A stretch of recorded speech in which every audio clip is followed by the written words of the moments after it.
a little teething problem, and a few teething problem there, but yeah. So basically, so okay, everything seems up and running. So what's happening? Today I was planning to go down to central London to carry on campaigning, but I realized I'm not feeling terribly well. I mean, it's already been, the last 2 days I was feeling already a bit shivery and things.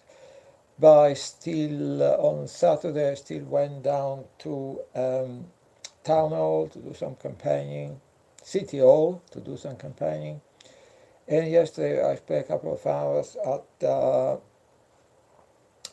Speaker Corner in Hyde Park. But today I woke up and I have a sore throat, so there's but I was already feeling quite shivery in kind of a bit unwell in the last couple of days.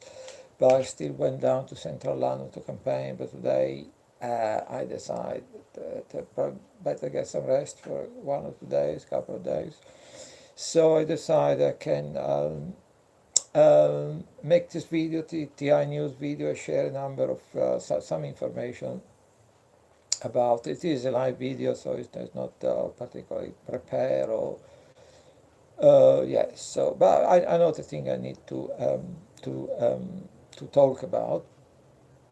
So yeah, I wanted to go to something quite interesting because um, something which Catherine Orton, Dr. Catherine Orton, Dr. Orton said recently, which you know I know there has been a bit of a problem with the dissolving of the um, um, Touch Crime Forum fighters, Touch Crime Fighters Forum, and um,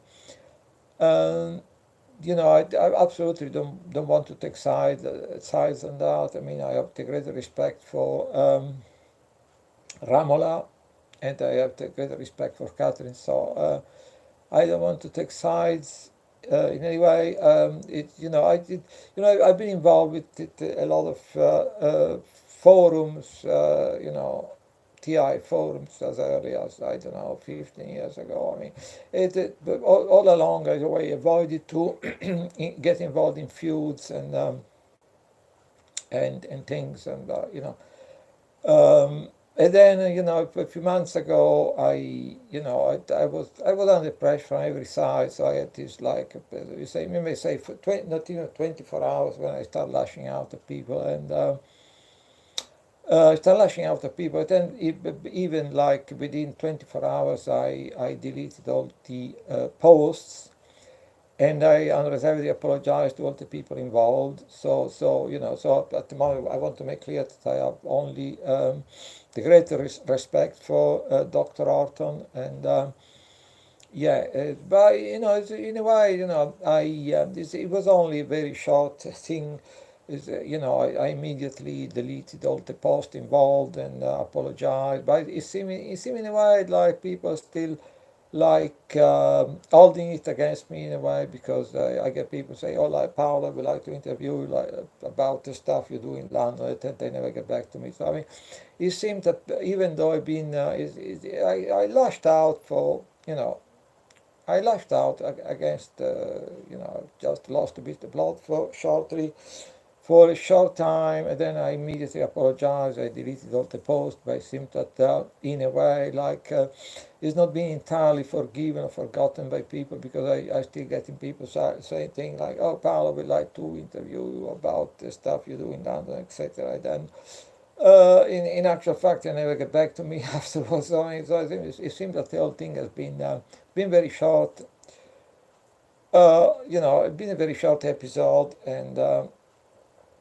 and then I immediately apologize unreservedly. But it seems that it's not being entirely forgiven or forgotten by certain people, which is up to them what they want to make of things anyway. So it is quite a long digression to say that I have only respect for the Dr. Orton. She said something quite interesting recently. That she managed to arrange a meeting with um, Catherine Austin Fitz, which she's very well respected. She has a huge following in alternative media at the moment. She used to be in the Reagan administration. She used to be undersecretary for housing. Actually, the department was HUD, which is housing and urban development. And she started to realize that even then, which was quite the very early days, she started to realize that the way all the various the department with the bank and with the Fannie Mac, I think was the name of uh, the mortgage organization in the United States at the time. She realized that there was already the creation of a very dangerous housing bubble, and then uh,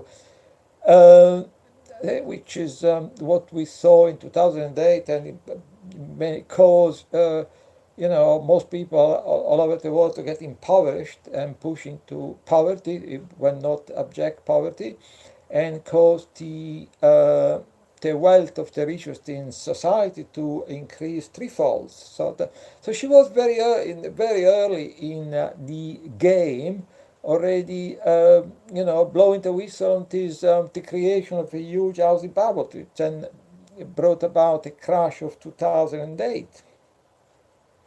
So she was also um, blowing the whistle on the fact that the huge amount of money destined for urban development in the US was disappearing, and we're talking huge amounts of money, huge sums of money.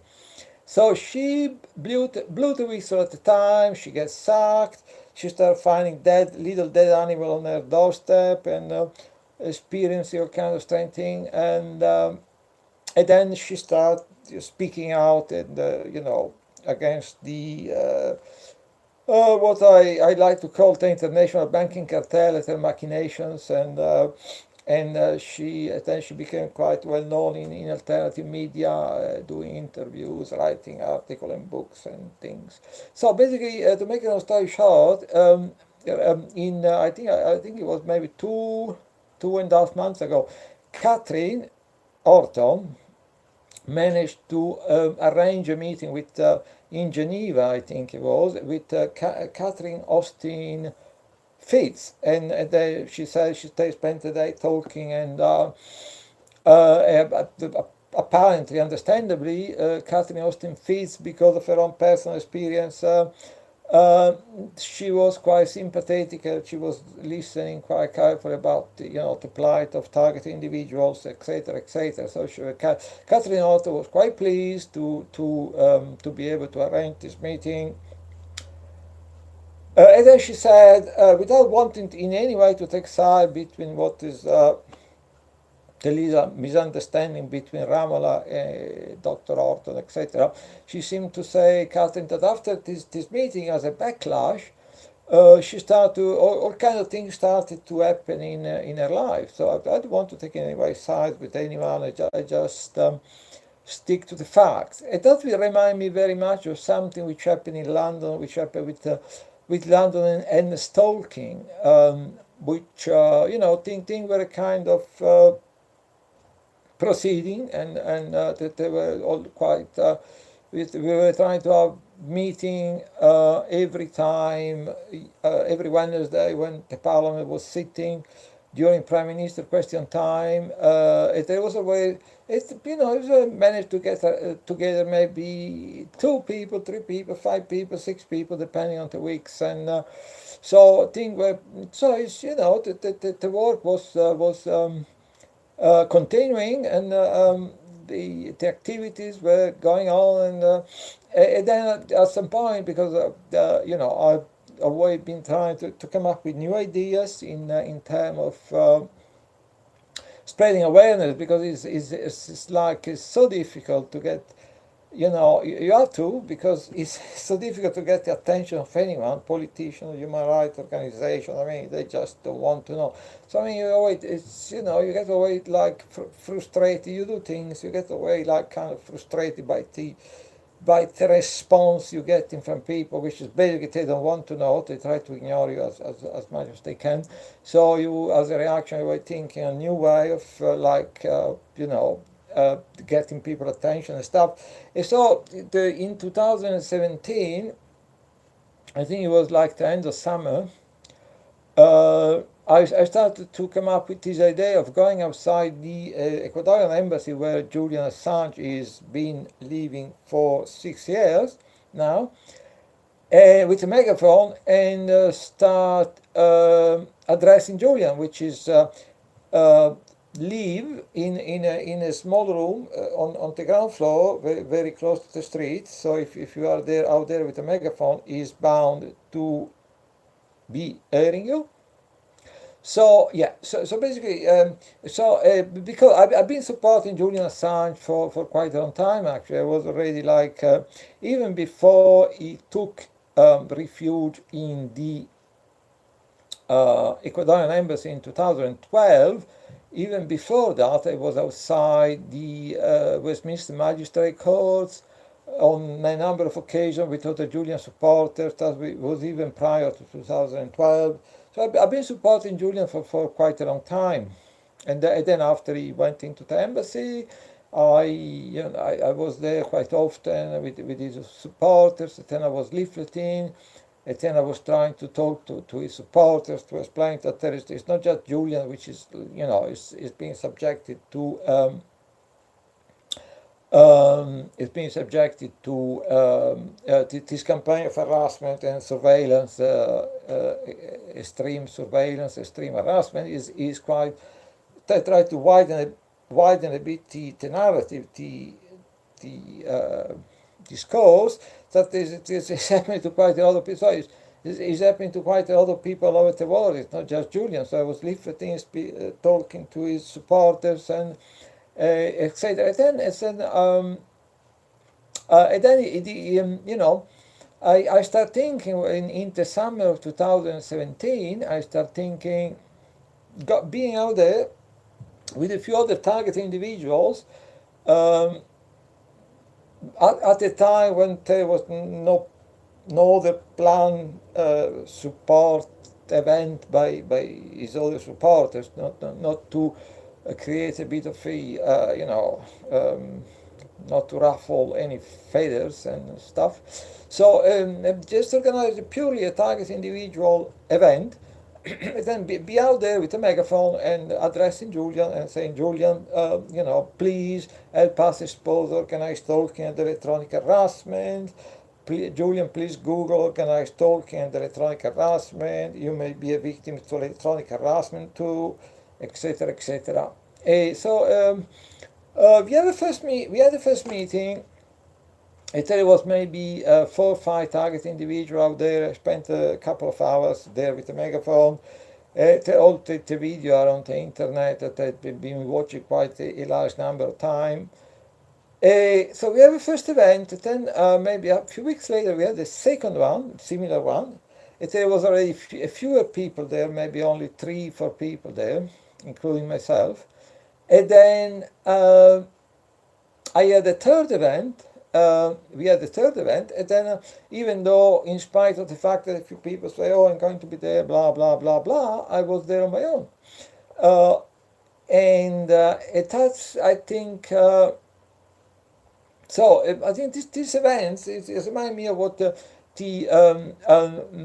remind me of Catherine Orton managed to organize this meeting with Catherine Austin Faith, and then getting in her opinion at least, a huge personal backlash in terms of things happening in her life, etc. They remind me what happened to this campaign of the lobbying Julian Assange, because by the way, the video were being watched by a huge number of people, so they seem to raise quite a lot of interest, because in a way I was piggybacking the target individual issue on something which is most people are aware of, and the Julian Assange saga in a way. So it does generate, so help raise the profile of targeting and get maybe, then at this point it was getting quite some interest, being contacted by people that maybe in the past were didn't seem to be so interested in talking about targeting, etc. So it is, for instance, at the time I managed myself to organize a meeting with the journalists which work in London, which is quite. I'm not going to name the journalist out of respect for this person, or no, I'm going to name the organization, the TV network he worked for, but so in a way they seem to raise very much the profile. And then after that, I must say, I get a huge backlash myself. So it's because after that, what started to happen. So first meeting rather well attended, second event rather well attended, third event no one there, and then when I was trying to resume the House of Parliament visuals, all of a sudden everyone disappeared. I can tell, making a connection between you get some success in trying to expose what is going on, and some attention, and then you get a huge backlash, because then it was not just that uh, you know all these lobbying Julian Assange events happen, maybe let's say between the end of August and the end of August, September, and maybe the third one was at the beginning of October,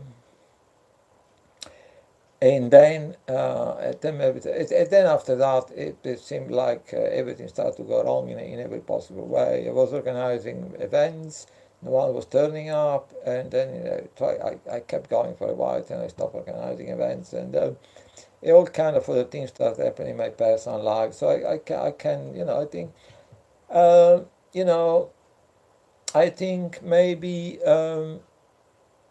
by organizing this lobbying Julian Assange event, maybe I don't know what Julian thinks. I mean, I'm not inside his head, so I don't know if he was interested. Maybe he was already interested in the issue of targeting. Maybe he became slightly interested in the issue of targeting. I don't know. I don't know if you believe us, but anyway, the fact that I managed to connect, to piggyback in a way the targeting issue on the Julian Assange issue is seemed to have caused a huge backlash. And then things I think had never been the same ever after. So that's quite I find quite interesting what Catherine Horton said about having a meeting with Catherine Austin Fitz, and then getting all kind of backlash in her personal life, and that did remind me that after this lobbying Julian Assange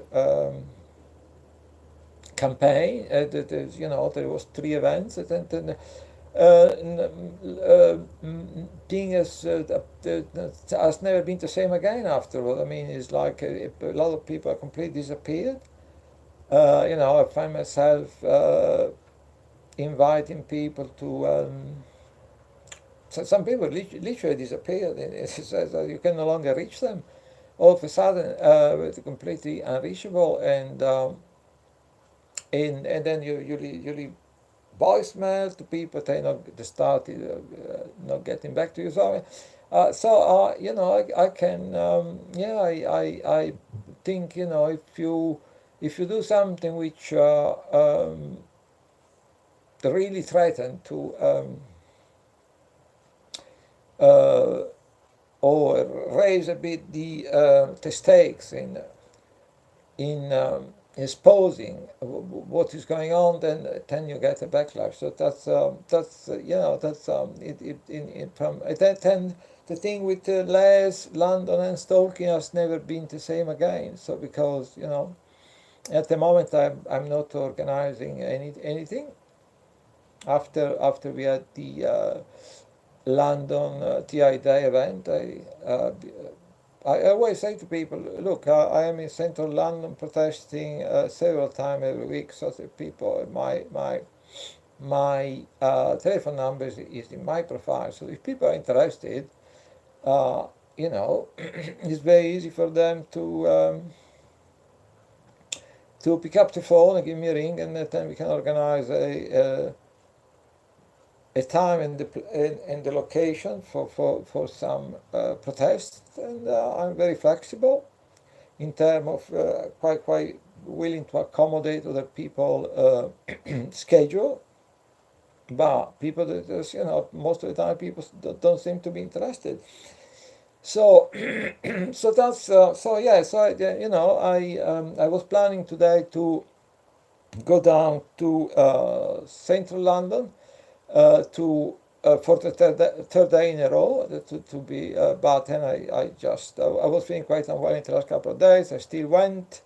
Today I wake up with a sore throat. I thought, yeah, I probably need at least to rest for one day or something. So I decided I can make this TI news. I can spread some information, and yeah, I had quite a good one yesterday.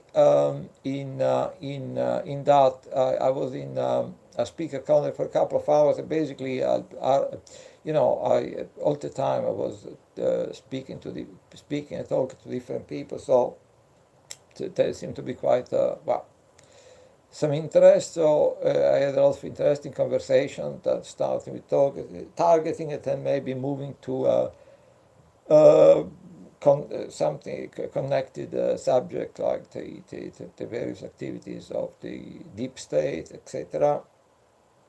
So that was quite a good one. It's all on my timeline. Is with 1 hour.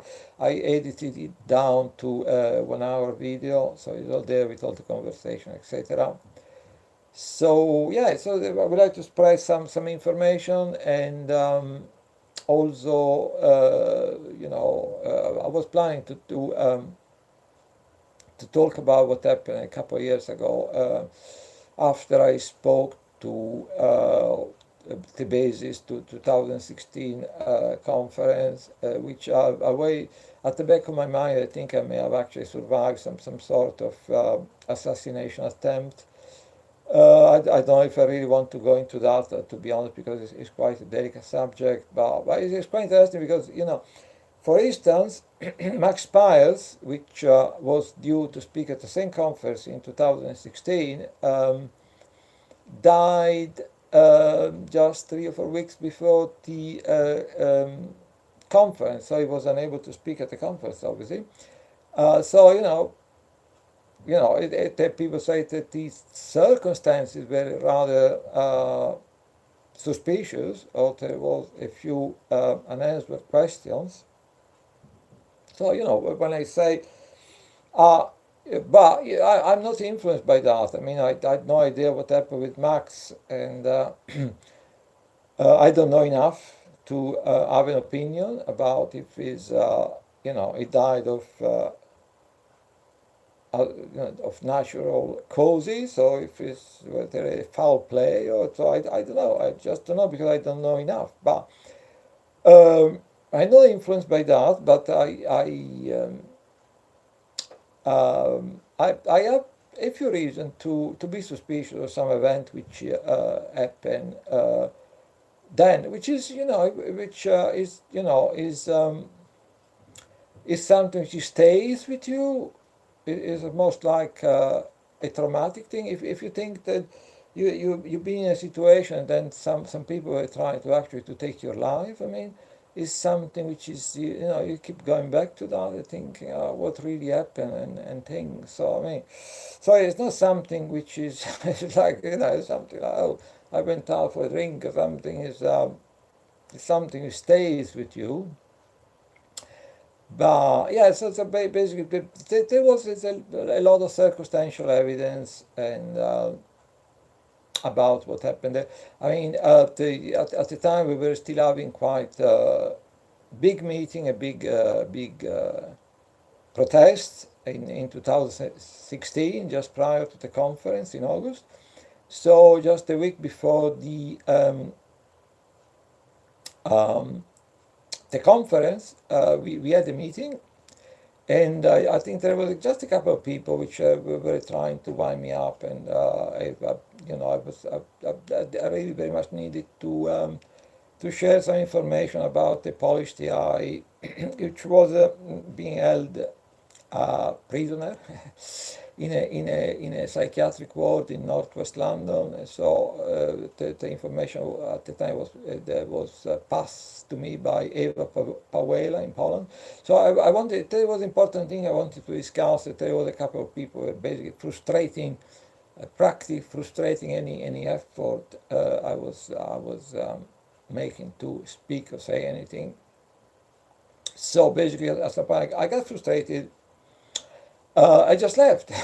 There was still quite a number of people at the meeting. I just really frustrated at the way a couple of people were behaving, and which I'm not going to name anyway, in any way. But then I just left. But at the time, I was quite upset. I was thinking like, oh, it's not something nice when you feel like almost you have no choice but to walk out of a meeting, because the way certain people are behaving is not a nice experience.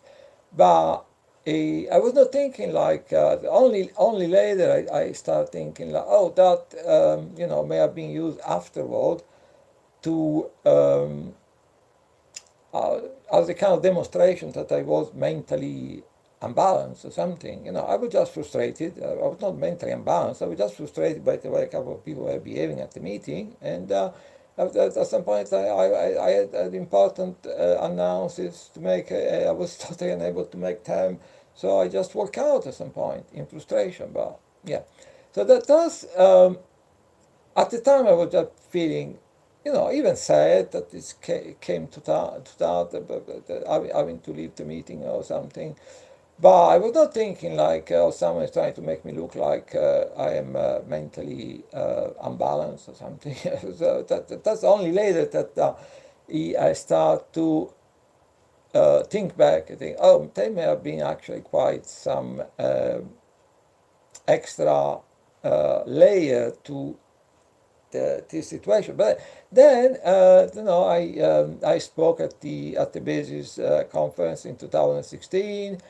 I think my speech was quite alright. Then afterward, I was with a number of people. No, I'm not going into details. I was with a number of people afterward.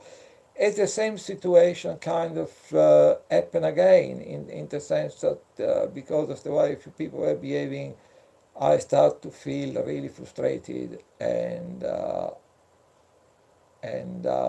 so I found myself in the same situation, the feeling really frustrated, and then walking out on a group of people without saying a word, basically. So yeah, so that's what I did. So then after that, I went back to Pusey station, which was the only station, as in Wiltshire, Pusey in Wiltshire, the only station nearby. And I was quite happy. It was late early hours of the morning. I was quite happy to wait there for a train back to London in the morning for a few hours in the station. I would say. I was quite happy to clear my head and be there sitting there for a few hours waiting for a train to come back to London. So I was in Pusey railway station, which is a very small, mini small station. It is surrounded, even though it's fairly close to Pusey as a town. Is completely surrounded by woods. So I was sitting on a bench in this very small station. There was no one around. Completely, it was the early hours of the morning. The station was completely deserted. In the middle of nowhere, you may say, because the station is completely surrounded by woods, in a wooded area. So you can get to Pusey, the city, the town, but you have to walk through for quite maybe 10, 15 minutes through the woods. So So I was there, and I was not in any way worried or feeling unsafe or anything. I was just sitting there, trying to chill out. Been quite an eventful week, quite an eventful week. I was trying to chill out to get my head straight and things. And then after I was there for quite a while, there was this very tall, big, well-dressed gentleman. All of a sudden, he appeared on the platform.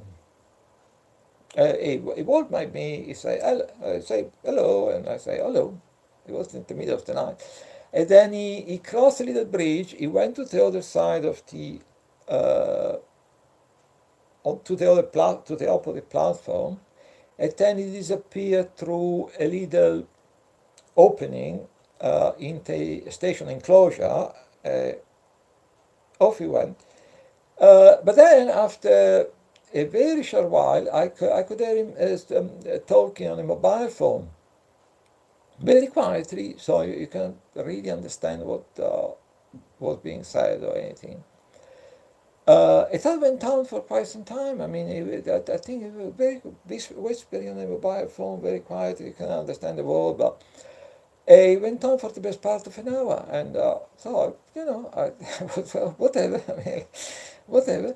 And then the conversation stopped. Everything went back to being totally quiet, the station, and not a noise, anything. And then maybe after, I don't know, like 2, 3, 4 minutes, everything went dark in the station. Everything went dark in the station completely. I was there sitting on this bench in complete darkness. And then afterward, in the next few days, I made some inquiries with the network which is running thus part of the rail network, and they said no, if the light went off in the station, it was not because we were trying to save money in the middle of the night or anything. It's because there must have been some kind of power failures somewhere. So it was not a standard thing to switch off the line in the middle of the night. It was a power failure, allegedly. So I was finding myself in complete darkness in this little small station with no one around, in the middle of the woods. Still, I was not feeling particularly concerned about anything. Then the thing is, I was sitting there just a few yards away from me. There was this long distance train roaring through the station without stopping, obviously, in the middle of the night at high speed, just a few feet away. So I was sitting there, so I was just feeling a bit frustrated. I'll be able to wait until tomorrow morning in complete darkness. So I said, that's not nice, but I was not feeling alarmed. And then all of a sudden, I was sitting there. Then all of a sudden, it's different things start to come together into my mind, like the different pieces of a puzzle. I would start to think about the week before when I walk out of a meeting which has been organized by myself, and without then walking out on a group of friends just a few hours earlier as the evidence that allegedly I was totally right. I mean, I was trying to chill out, but allegedly there's evidence that I was in a very disturbed state of mind.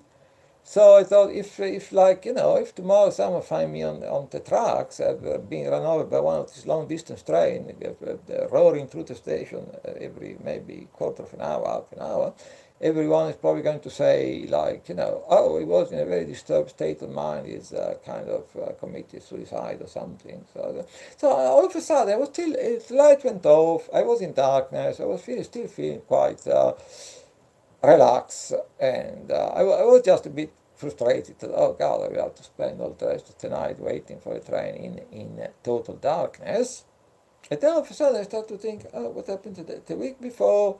Walking out of a meeting, a few hours earlier, walking out of a few friends, walking out on a few friends, and I start to think, oh, if tomorrow morning someone is going to find me on the tracks, they will say, oh, if in the last week or couple of weeks he show signs of being mentally really troubled and disturbed. So I start to feel a bit alarmed then, and um, and I could like at this point in my mind I could like see I started having this kind of fantasy in my mind, seeing like three or four strong men surrounding me in the dark, maybe putting a part of chloroform to my mouth and throwing me on the tracks. I mean, so it's the funny thing. I don't want to sound melodramatic, but at some point, this kind of image, it became really real. It's difficult to explain, but it's not something. It's like a distant possibility. It was something like it was there. It was around me. It's not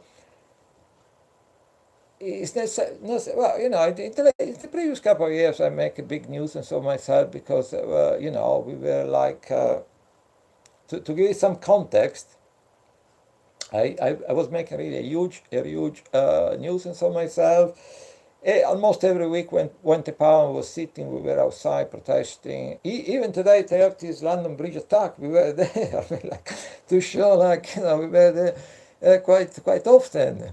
We were there, we filmed all the stuff and happening around the attack, and then I got interviewed by a few people. And so we were there quite often, and outside Parliament. Basically, every opportunity I could think about of raising away. I was lifting at the Notting Hill Gay Carnival. I was everywhere. I mean, so you can say I was making quite a huge from the point of view of some people. I was making quite a huge nuisance of myself. So I was there sitting there in the dark, and then so I thought of the last week, the event of the last week, which people can easily have used to argue that I was in a very disturbed state of mind. Even, if we're looking at, we had meeting at the Friend Meeting House in Houston for a couple of years, rather well attended, and if you're a target individual, you talk about your experience, you talk about stuff that uh, other people, from the point of view of most people, it can be used as evidence that you are really mentally disturbed, extremely disturbed. So and then even during the my speech at Basic 2016, I said something about the fact that if you start getting heavy targeting, the difficult, it was a difficult, dangerous time. Is the first 6 months, then the first 12 months, maybe because then after that you start to understand something what is happening to you, and then you start to develop strategies to calm yourself down and avoid certain situations, stay out of trouble, etc. But I was thinking like, so I would think I remember what I said at the conference. I said, like, if you manage to for the first 6 to 12 months to avoid any heavy entanglement with the psychiatric system, if you manage to avoid any kind of self-harm in the first 6 to 12 months, then after that, not that you're going to be right, but you learn strategies to stay out of trouble, to calm yourself down, to avoid certain situations. So there you go. I mentioned self-harm. I certainly didn't say that I was advocating self-harm or was planning any kind of self-harm, but I mentioned self-harm. These people are quite good at twisting everything around, so that they master in, you say something, it immediately became something else. So I was thinking of that. I was thinking so, and then all of a sudden I started having this kind of image in my mind. Like 3 or 4 people surrounding me, and maybe using some chloroform or some other substance, and then throwing me under the next long distance train. And then obviously I'm pretty sure with all the TI meetings and working out of situations and things, everyone said, oh, it's a committee suicide because it was very we have evidence that it was really extremely disturbed and so yeah. So, so I had this very strong, vivid image in my mind at this point of three or four people surrounding me, maybe putting a pad of chloroform to my mouth and then throwing me under the next long distance train. But there is the funny thing about that. It was not just a rational thought. It was like a small something. It was a image. It was a but it was like it was quite like something concrete, something very real, something almost physical.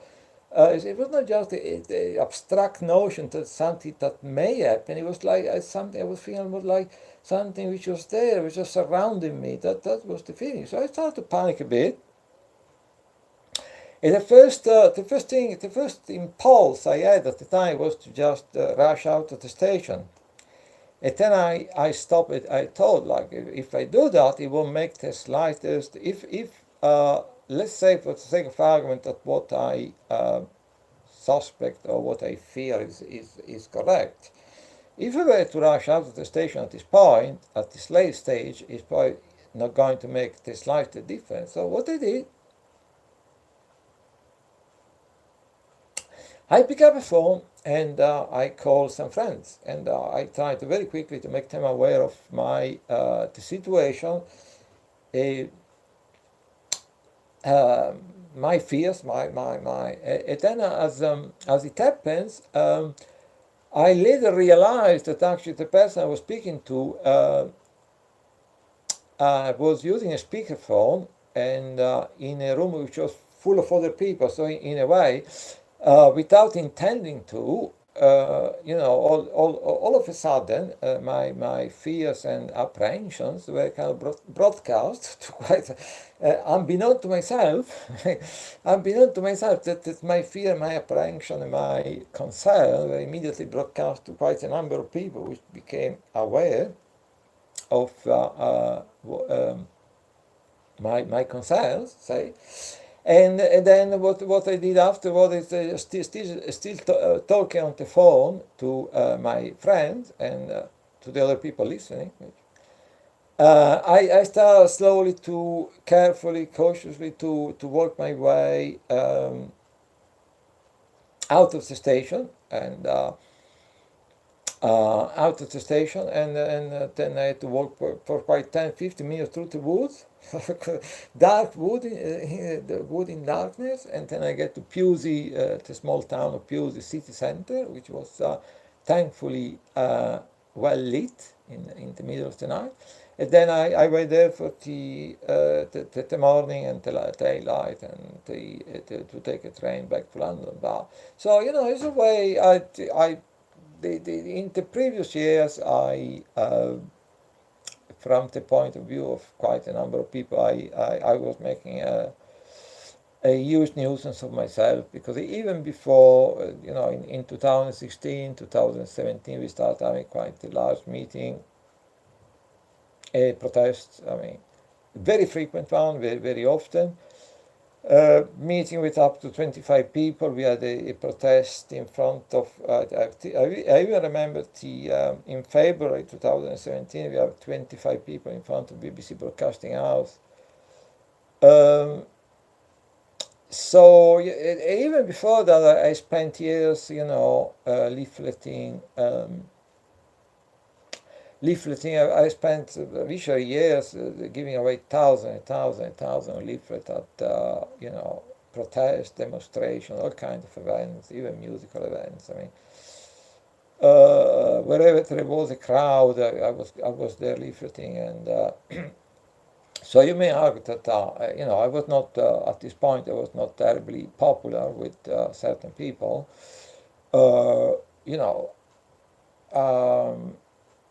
Because we are talking about, at the end of the day, that's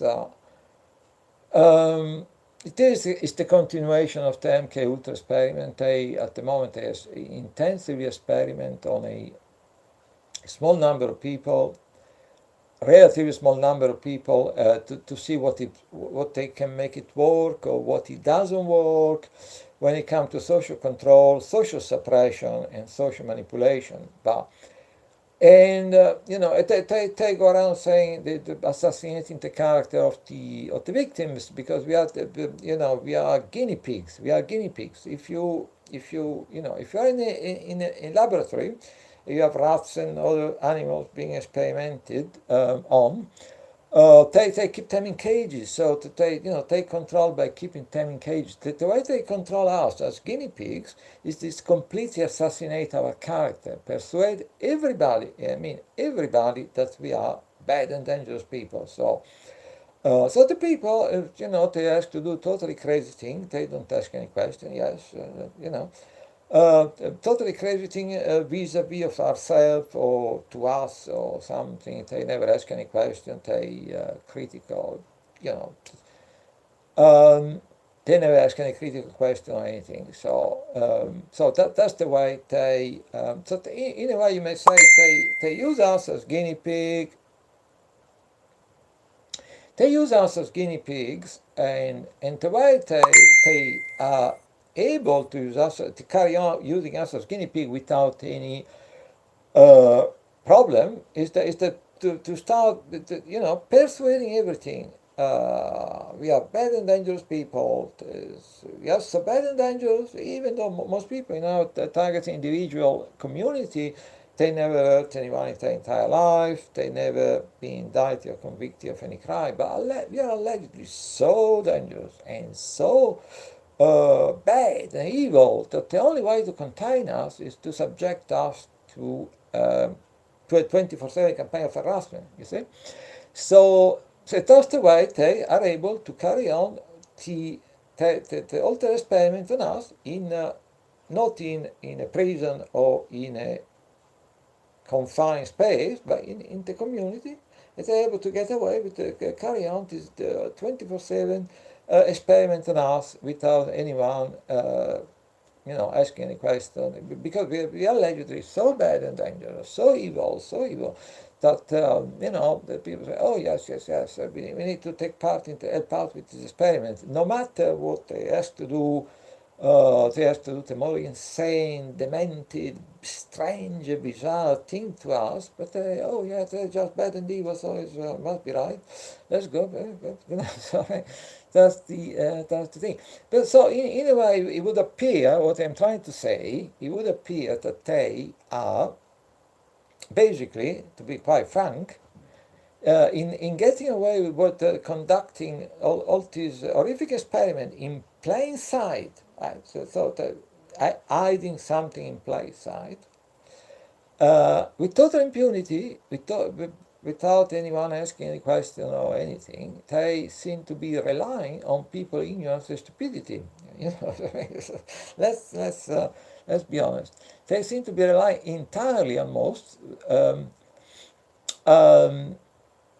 on people in your stupidity. But at the same time, these programs are not something that are ever supposed to be made public. So that okay, we completely rely. They're totally stupid ignorant, so we can we don't need to worry and stuff. But then if you get someone which is make his job for many years of like leafleting, talking to people, talking at conferences, going around, finding any possible way to try to tell people what is really going on, and say, okay, we rely on people ignorance and stupidity, but that's getting a bit heavy. so that's that they told maybe what can we do about it? Is we try maybe to drive him out of the country. It didn't work. What can we do instead? Okay. So I think, and I don't know. I'm not saying it did happen. I don't say they were trying to kill me.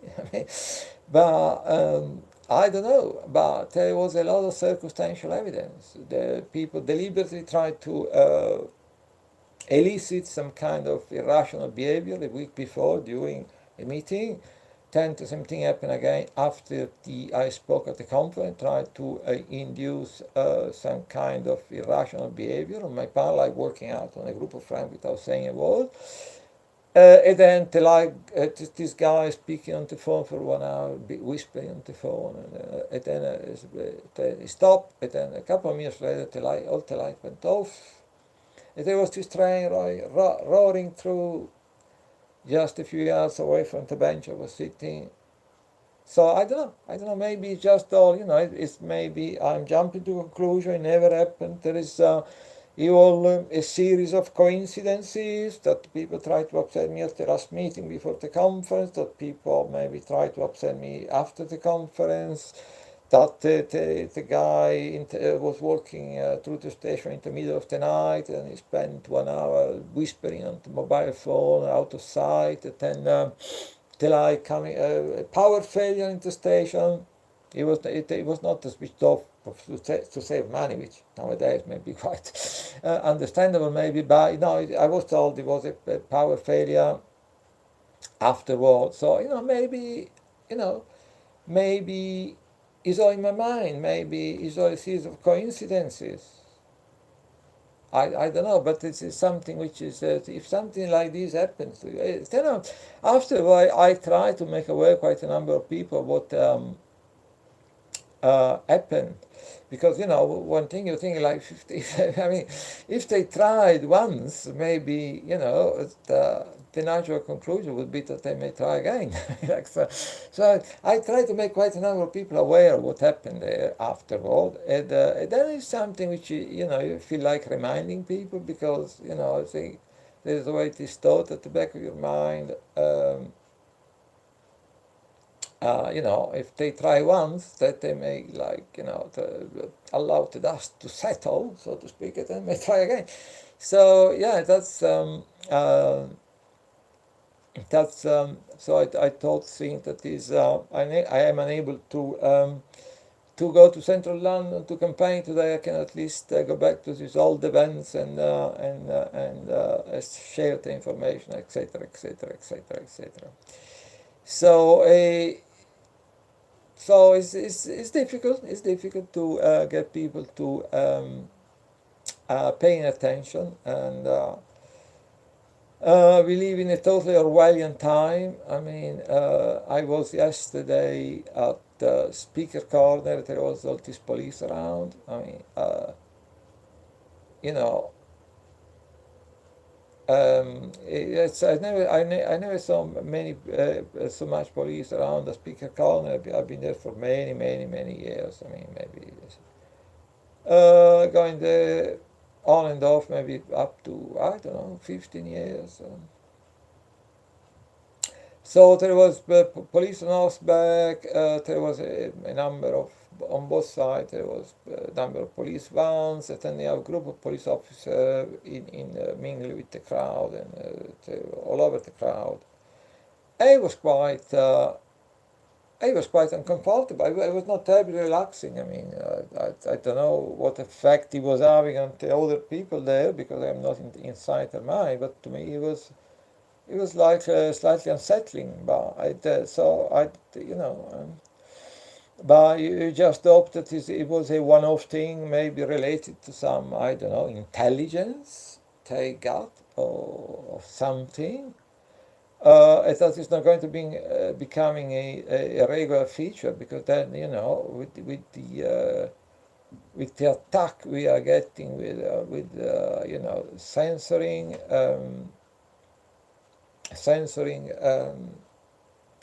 information online, etc., etc.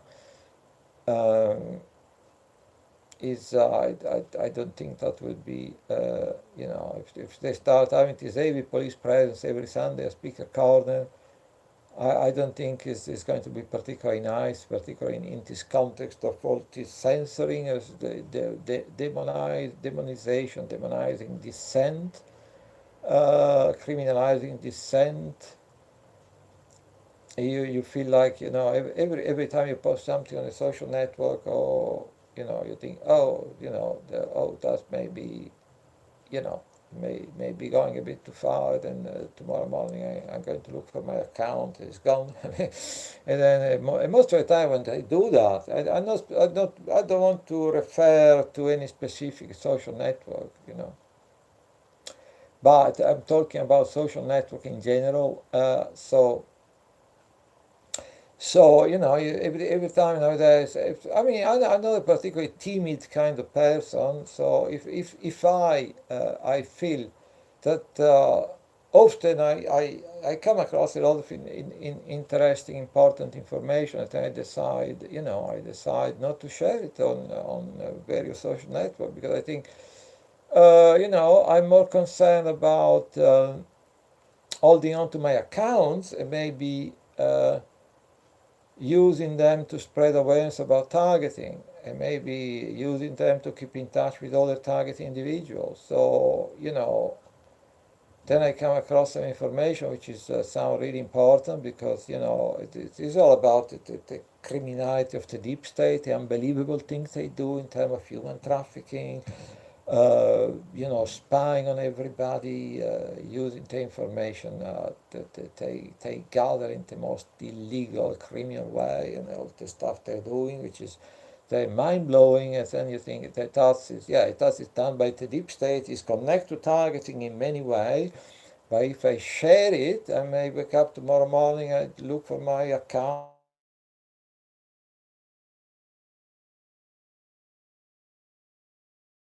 and I see that and it's no longer be there. So then usually when they do this kind of stuff, social networks, they don't give you any special warning.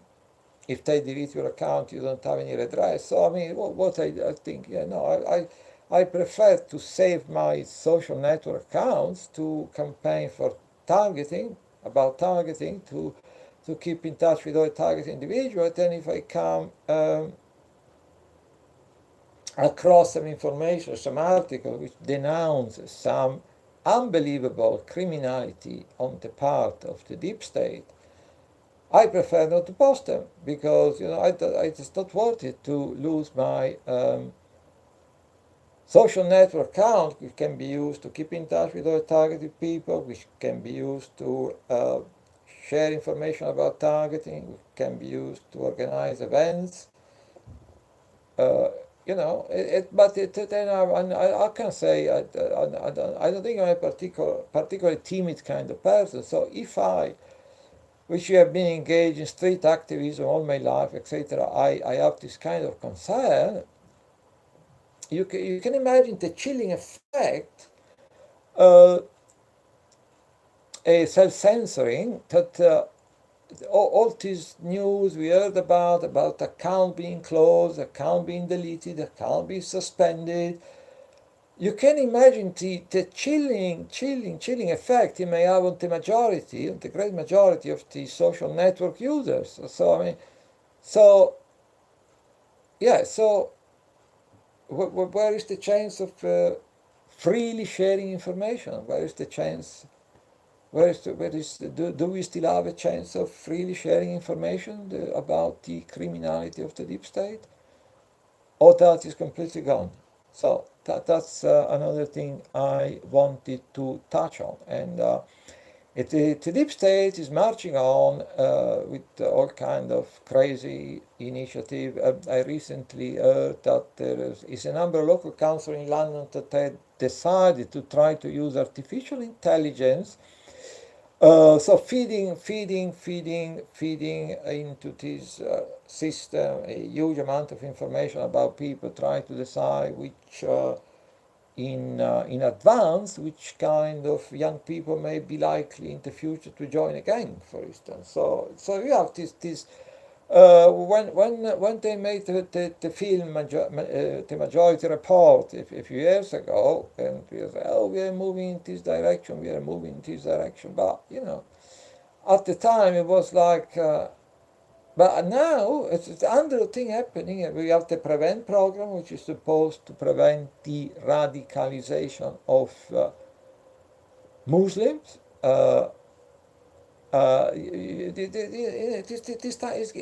This kind of pre-crime programs, often relying on artificial intelligence, is become accepted. So like it's totally normal to to collect everyone information, a huge amount of information on everybody, uh, from what they shop for on eBay, on the shop at Sainsbury, the Google searches, uh, and then to by even go beyond that, because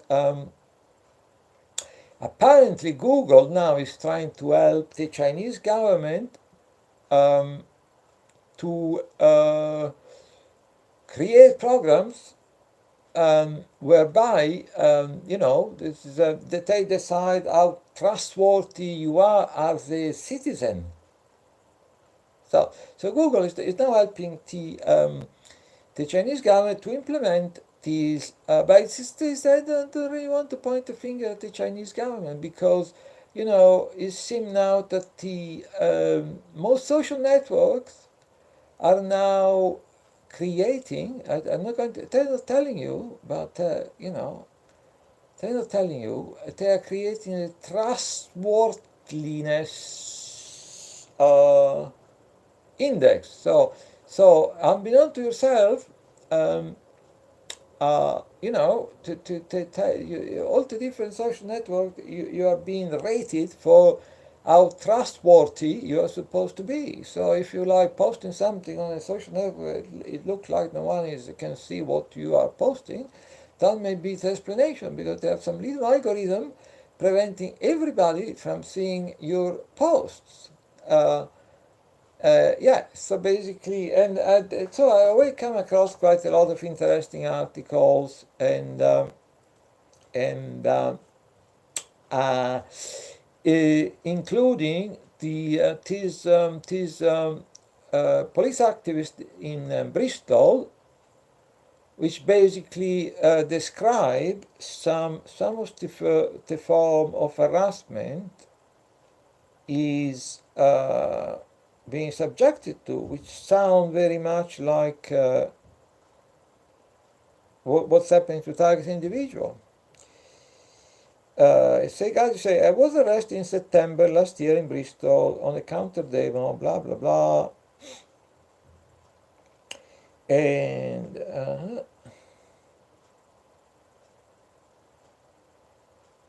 you say, in fact, I have spent well over 12 years with no arrest or contact with the police at all, but in spite of that, he noticing all kind of strange thing happening to him. He mentioned things like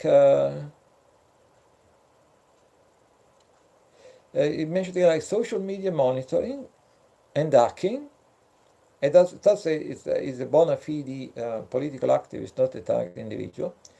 Attempts to follow me home at night, undercover officer following me into pubs, seemingly constant monitoring by plainclothes officers around my local area with the support of area cars and vans. This has been even extended to Bristol city centre with targeted blaring sirens, a use of full beam headlights in broad daylight. It seems a certain element of the local community, it is, remember that it is not a target individual talking, it's just a normal, ordinary political activist. It seems that certain elements of the local community have also been involved with tales, garbled shouted abuse, and aggressive on beeps, also used by undercover officer, designed to intimidate me. And then he said, at times I have reacted, never with force, but out of sheer frustration by shouting back. So it is quite interesting, because it seems that the kind of harassment ordinary political activists, the whistleblower, are being subjected to is somewhat different from the one which is being inflicted on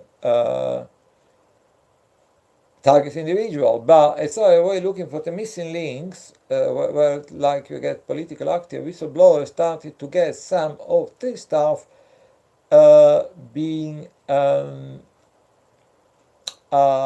inflicted on target individuals. So yeah, also something I would like to have a look at, because if you speak to people and say, like, you tell them the truth, which is very simple. Is maybe up to 1,000 people in this country, several thousand in the United States, excuse me, and other people in other European countries being used,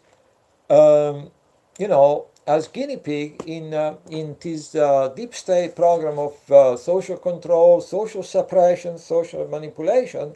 People say, "Oh, that's completely crazy. That's completely crazy. It sounds completely crazy to me." But we have all these different experiments they've been conducting since the 40s. This is probably even earlier than the 40s, and some of these programs are actually sounds a lot crazier. That's what anything we may have to tell people about what they're doing to us. And so I'm sure everyone watching this video knows that about what happened a few months ago. There was this journalist, I think he was in the United States, he made this freedom of information request to the FBI. He was trying to find out what the FBI was doing in the way of surveillance with regard to both the alt-right groups and the Antifa groups. So that was the freedom of information request. So he get his reply after a while, including some pertinent information, but also he did include a number of documents which is relating to mind control. So it does cause obviously a stir in the target individual community, and even possibly beyond the target individual community. But then we found out that actually these documents were actually documents which were not government documents on mind control, so admitting that they're conducting any kind of mind control, but there was actually document made by target individual, including, I think, one graphic was made by Eleanor White and